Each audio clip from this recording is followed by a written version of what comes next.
Dacoit movie review.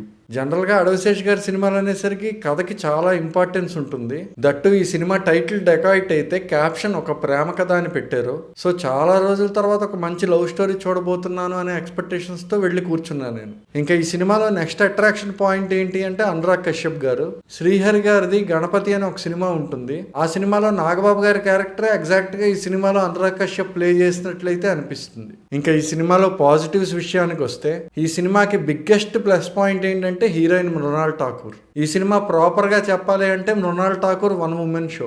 ఇంకా ఈ సినిమాలో నెక్స్ట్ పాజిటివ్ పాయింట్ ఏంటంటే ఈ సినిమా ఫస్ట్ హాఫ్ వరకు స్టోరీలో ఉండే డెప్త్.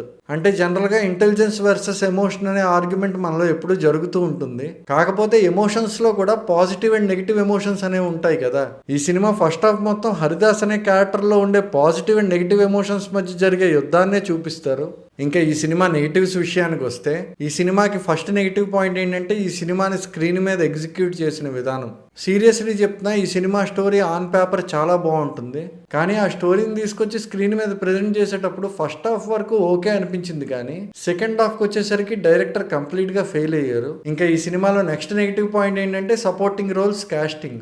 యాక్టర్స్ అయితే పెద్దవాళ్ళని తీసుకొచ్చి పెట్టారు, కానీ వాళ్ళ క్యారెక్టర్స్ వచ్చేసరికి చాలా చిన్న చిన్నగా అనిపించాయి. అసలు ప్రకాష్ రాజ్ గారి క్యారెక్టర్ అయితే ఆ క్యారెక్టర్కి ప్రకాష్ రాజ్ గారిని పెట్టుకోవాల్సిన అవసరం ఏంటో నాకు అర్థం కాలే. ఇంకా ఈ సినిమాలో నెక్స్ట్ నెగిటివ్ పాయింట్ ఏంటంటే సౌండ్ మిక్సింగ్.